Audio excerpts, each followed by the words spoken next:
Hai pecinta misteri, jika kalian itu pengen banget bikin podcast, kalian bisa langsung aja download aplikasi Anchor yang tersedia di Play Store ataupun di App Store. Caranya gampang banget, silahkan tinggal download dan itu gratis tanpa dipungut biaya. Dan podcast kalian langsung terpublish secara otomatis di Spotify, Google Podcast, Apple Podcast, ataupun di Anchor. Gampang banget kan? Buruan coba langsung bikin podcast kalian agar kalian bisa berkreativitas seperti yang lainnya.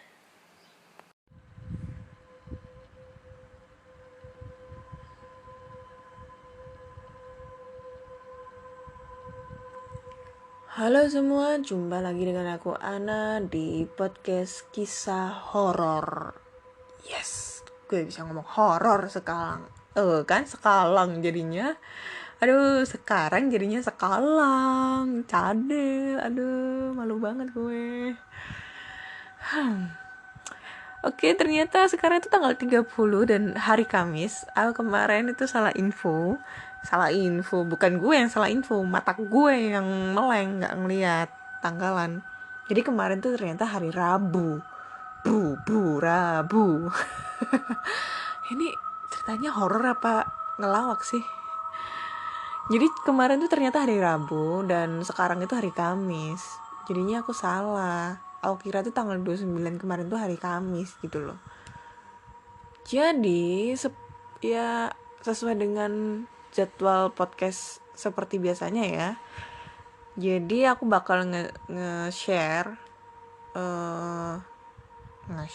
apaan ya? Update podcast terbaru itu setiap hari Selasa, Kamis dan Sabtu. Berhubung kemarin aku udah update hari Rabu dan berusaha untuk menstabilkan update-annya, jadinya hari Kamis ini aku bakal membacakan lagi email berhantu kiriman dari teman-teman semua. Seperti itu.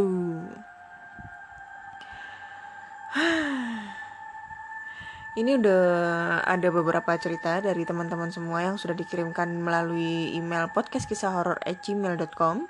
Jadi bagi kalian yang mempunyai pengalaman horor ataupun dari teman, saudara, kakak, adik, orang tua dan segala macam, kalian bisa langsung aja share pengalaman kalian di podcast kisah horor @gmail.com ataupun mungkin melalui recorder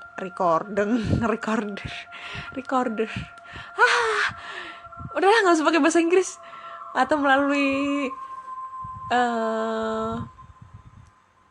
voice lah, bahasa Inggris juga itu, suara ya, ataupun melalui rekaman suara. Kalian bisa langsung aja kirim ke podcastkisahhoror@gmail.com. Nanti cerita kalian akan aku share ke podcast maupun ke platform Spotify, platform podcast seperti Spotify, Google Podcast, Apple Podcast, ataupun di YouTube seperti itu. Belibet deh ngomong kayak gini tuh. Ya mungkin efek belum sahur kali ya. Jadinya kayak gini. Ngomong aja susah terus. Oh ya, jangan lupa sahur ya. Ini udah jam 2 sih, tapian masihan sahur.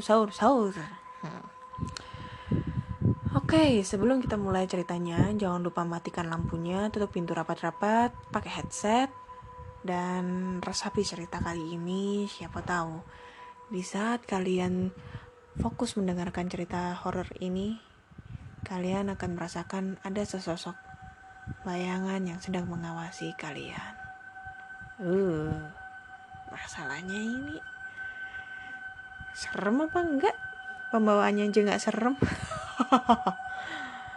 Oke.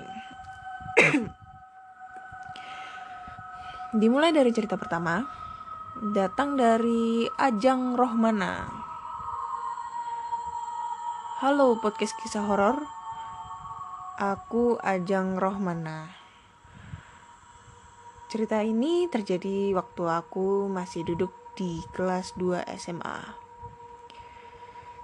Sekitar 16 tahun lalu. Udah lama ya. Senior banget ini, udah tua ini, Pak. Tunggu. Aku lulus SMA 2009. Berarti udah 11 tahun, beda 5 tahun. Tua juga deh gue. Tua, ngatain tua lagi, belum nikah juga gue. Aduh, curcol. Lanjut. Ceritanya, waktu SMA, aku termasuk anak yang paling senang ikut kegiatan ekstrakurikuler. Dan waktu itu aku ikut kegiatan ekstrakurikuler ada 3, yaitu pramuka, taekwondo, sama rohis, rohani Islam. Kejadian seram ini aku alami pada saat mengikuti kegiatan rohis. Waktu itu ada kegiatan penerimaan anggota baru rohis. Dan salah satu acaranya adalah mabit, malam bina iman dan takwa. Kegiatannya dilakukan pada saat malam hari, yaitu pada hari Sabtu dan Minggu. Sedangkan acara mabitnya dilakukan pada malam Minggu. Alhamdulillah semua kegiatan berjalan lancar. Tapi ada kejadian menyeramkan pada malam harinya. Setelah acara mabit pada malam itu selesai, anak-anak langsung disuruh tidur di ruang yang sudah disediakan, yaitu di ruang kelas yang kita ubah untuk sementara. Sedangkan anak-anak senior kelas 2 dan 3 yang cewek tidur di markas rohis. Dan bagi yang cowok tidur di masjid.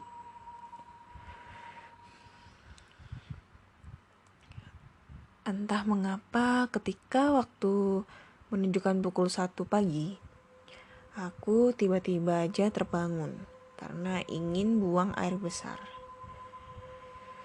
Ya udah, aku bangun. Terus aku lihat anak-anak udah tertidur dengan pulasnya. Tetapi ada yang aneh. Kalau anak-anak yang lain tidur menggunakan sarung. Namun ada seorang anak berada di paling ujung tertidur menggunakan seperti mukena berwarna putih. Dia tidur ngebelakangin aku. Ya, aku pikir dia mungkin kehabisan sarung. Dan aku gak perhatiin dia lagi dan berangkat ke WC.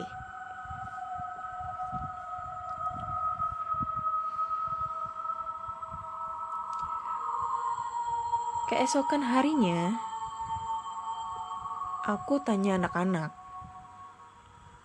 kalian lihat gak di mana anak yang semalam tidurnya pakai mukena? Kalau aku gak salah, waktu itu anak cowok kelas 2 dan 3 semuanya ada 15 orang termasuk aku. Tetapi aku hitung waktu malam ada 16 orang termasuk aku. Dan mereka bilang gak ada anak yang pakai mukena buat tidur. Terus semalam anak yang gue lihat tidur pakai mukena itu siapa? Gak ada seorang yang menjawab. Kemudian keesokan harinya di hari Senin, aku bertanya ke penjaga sekolah yang sudah lama bekerja di sana. Aku pun menceritakan kejadian dan apa yang aku lihat semalam. Dan dia pun menjawab, mungkin jin penunggu masjid dan dia mungkin tertarik dengan kegiatan yang sedang dilakukan. Oke, ini cerita dari Mas Ajang. Belum terasa creepy-nya, coy. Belum terasa sih. Soalnya ini kan, jadi ceritanya kan Mas Ajang ini dia ada kegiatan rohis gitu kan. Lalu pada saat tidur dia ngelihat ada sosok orang memakai mukena seperti mukena putih-putih tidur tapi ngebelakangin Mas Ajang ini. Dia pikir sih temennya, tapi dia mikirnya itu kan ada 15 orang anggotanya, sedangkan Waktu itu ada 16 orang termasuk Mas Ajeng sendiri. Jadinya siapa itu orang? Tapi kayaknya kalau hantu di masjid itu baik-baik deh. Auranya aura putih. Cileh putih. Ya iya, pakai baju putih tidurnya. Auranya putih.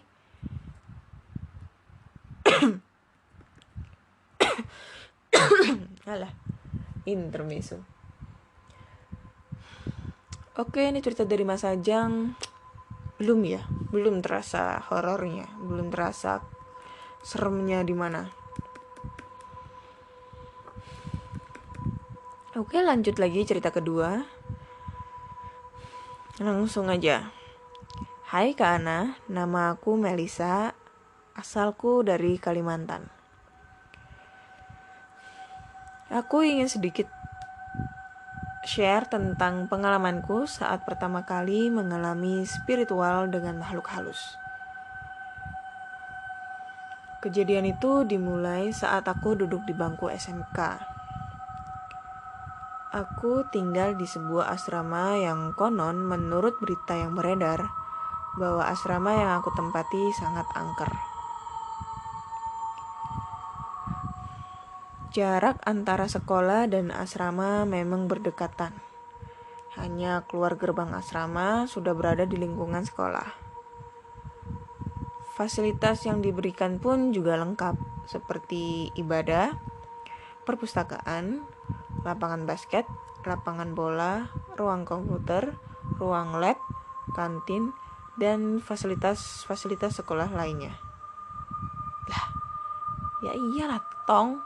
Namanya sekolah kan juga fasilitasnya kayak gitu juga di mana-mana. Gelo nih orang. Oke, lanjut. Aku masih ingat akan hari itu, malam Selasa. Entah apa yang membuat aku terbangun di tengah malam. Ketika membuka mata, namun aku merasakan ada hal yang aneh dan seluruh badanku terasa kaku.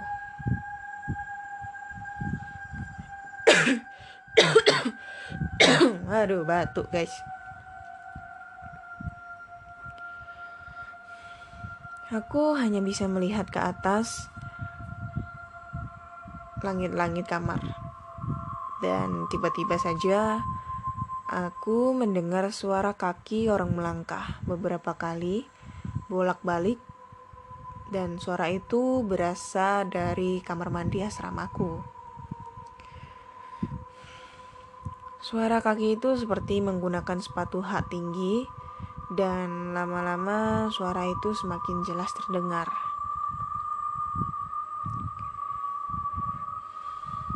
Aku berusaha memejamkan mata, namun tidak bisa, seakan mata ini ada yang menahan. Sampai sekitar 10 menit, badanku terbujur kaku dan mendengar suara kaki itu melangkah bolak-balik. Dan sampai akhirnya langkah itu terasa semakin mendekat. Jarak hentakan kaki itu serasa ada menuju padaku. Dan tiba-tiba suara itu hilang begitu saja. Tiba-tiba ketika aku melihat ke arah langit-langit kamar, betapa terkejutnya aku saat ada sesosok hantu dengan menggunakan baju hitam dan mata yang melotot persis menghadap ke arahku. Dan betapa terkejutnya aku, seakan ingin teriak tapi tak bisa, ingin lari tak bisa, hanya rasa ketakutan yang aku rasakan. Langsung saja aku berdoa, menutup mataku, namun masih tidak bisa.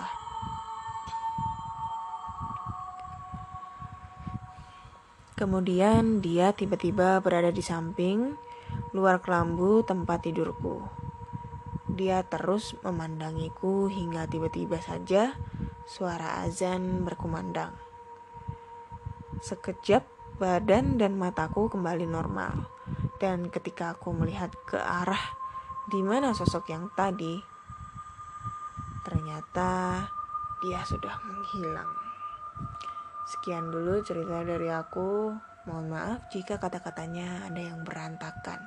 Berantakan banget ini mah, aku gak bisa ngebacanya. Gak apa-apa. Oke, ini cerita dari Melisa.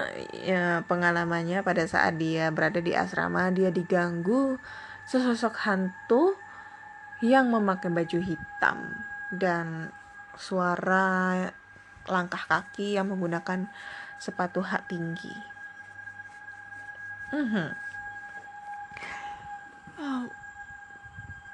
Belum creepy banget ya, belum terasa serem banget. Apa ya? Klimaksnya untuk ngeri itu belum ada gitu loh, belum terasa.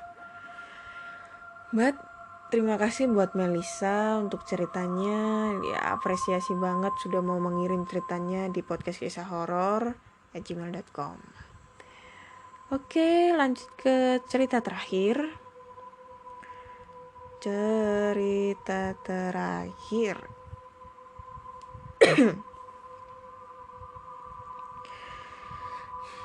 Cerita terakhir dari gak ada namanya, ini siapa, dan ini emailnya xxxx gitu deh @gmail.com. Oke. Oh, ini namanya Nia tapi nama samaran. Langsung aja ya. Kisah nyata yang terjadi di daerah Bandung. Nama saya Nia. Nama samaran. Saat itu saya memiliki acara liburan bersama teman-teman saya yang masih berada di daerah Bandung. Dan di sana kami foto-foto. Setelah beberapa jam kemudian, kami memutuskan untuk pulang. Dan sesampainya di rumah kira-kira maghrib. Setelah itu, saya dan teman-teman saling kirim foto di grup. Dan waktu menunjukkan jam 9 malam. Saat itu saya melihat-lihat foto sambil nunggu mengantuk. Saat baru beberapa detik melihat-lihat foto, dari luar kaca jendela kamar saya, tiba-tiba ada suara wanita menangis. Saya pikir di halaman depan rumah kok ada cewek yang nangis. Akhirnya saya diam sebentar, antara ingin keluar kamar dan ingin tidur lagi. Di situ saya berpikir, kemarin-kemarin perasaan tidak pernah ada kejadian apapun. Jangan-jangan ada yang ngikutin dari tempat wisata yang tadi siang saya dan teman-teman datangi. Dan saat itu saya langsung loncat dari tempat tidur menuju ke kamar orang tua saya, dan di kamar sedang ada adik saya dan mama saya. Dia loncat bro, dia loncat dari kamarnya dia ke kamar orang tuanya. Gila itu. Seberapa jauh loncatan lo bisa ngeloncat dari kamar lo ke kamar orang tuamu gitu loh. Lo cuma bilang, jadi waktu itu aku berasa ingin, ya aku lari aja lah ke kamarnya orang tuaku. Nah ini masih masuk akal, ini loncat guys. Ampun. Bercanda ya mania ya.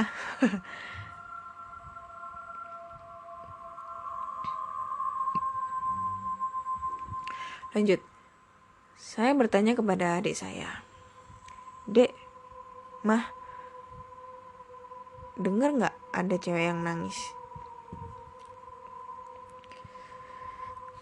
Terus adik saya bilang, "Gak ada suara apa-apa." Lalu saya bilang, "Yang bener dek, coba dengerin lagi deh." Suaranya kenceng tahu. Lalu adik saya dan mama saya bilang gak ada suara apa-apa. Di situ badan saya langsung lemes, gemeteran, dan tangan saya pun dingin saking takutnya. Dan suara itu makin kenceng aja, kayak ada di kamar saya. Saya langsung teriak bilang, "Dek, suaranya makin kenceng." Astagfirullahaladzim. Karena saya takut makhluk itu ada di kamar saya dan jalan ke kamar orang tua saya. Dan takutnya lagi hanya saya yang melihat. Pokoknya pikiran saya udah ngelantur dan saya minta adik saya untuk lihat apa ada sesuatu di kamar saya. Akhirnya adik saya ngintip ke kamar saya dan katanya tidak ada apa-apa. Lalu saya, mama saya, dan adik saya baca ayat-ayat suci Al-Quran. Yang posisinya saya berada di tengah, adik saya, lalu mama. Terlalu banyak saya. Lalu saya lihat ini dari jam 9 sampai jam 10 belum berhenti juga nangisnya. Malahan makin kenceng. Dan suara nangisnya itu kayak merintih. Terus gak lama sesenggukan. Terus nangis lagi. Dan nangisnya itu bikin kuping saya tuh ada suara nging saking kencengnya. Jadi mendenging gitu ya. Dan suaranya itu menggema gitu. Kayak orang nangis, tapi nangisnya di rumah yang kosong. Begitu suaranya kencang dan menggema. Saya, adik saya, dan mama saya terus saja zikiran. Setelah jam setengah 11, suara tersebut berhenti. Dan saya gemeteran hebat, langsung berucap syukur dan bilang, "Mah, Dek, suaranya udah hilang. Udah gak ada. Dan saya pun sejak kejadian itu tidak tidur di kamar depan yang dekat halaman sampai sekarang." Ini cerita dari Mbak Nia. Dan jujur saya membaca emailnya itu agak sedikit pusing. Karena bingung menempatkan komanya di mana yang seharusnya, tetapi dia menaruh komanya yang tidak seharusnya, jadinya intonasi bacanya ini agak belibet gitu deh. Tapi ya Bapak ini aku apresiasi banget. Dan dari ketiga cerita ini ya aku belum merasakan hawa-hawa seremnya ada di mana. Kecuali yang kemarin yang wanita berbaju merah itu lumayan serem lah gitu. Jadi cukup sekian dulu cerita kali ini, ngebacain email berhantu dari teman-teman semua. So jika kalian punya pengalaman tentang horor, kisah nyata yang pernah dialami oleh kalian, adiknya, kakaknya, ibunya, bapaknya, teman-temannya, saudara-saudaranya, kalian bisa kirim ceritanya ke podcastkisahhoror@gmail.com ataupun kirim berupa rekaman ke podcastkisahhoror@gmail.com atau bisa langsung kirim ke DM Instagram podcastkisahhoror ataupun Instagram Ana Olive. Dan jika kalian penasaran dengan YouTube aku, di YouTube juga aku adalah seorang explore ghoster coy, ghoster cewek. Saya adalah anak buahnya Jokal, karena saya dulu pernah collab sama Jokal. Kalian kalau tahu Jokal, jangan lupa kalian harus cek collab aku di videonya dia di rumah Baturaden Kuntilanak di Purwokerto. Dan di situ juga di YouTube aku juga menyelipkan podcast aku. Jadi ceritanya beda antara yang di Spotify maupun di YouTube. Jika kalian penasaran, kalian langsung aja mampir di channel YouTube aku, namanya Ana Olive. Jangan lupa bantu subscribe, like, komen, dan share. Oke, sampai jumpa di cerita-cerita horor berikutnya. Wassalam.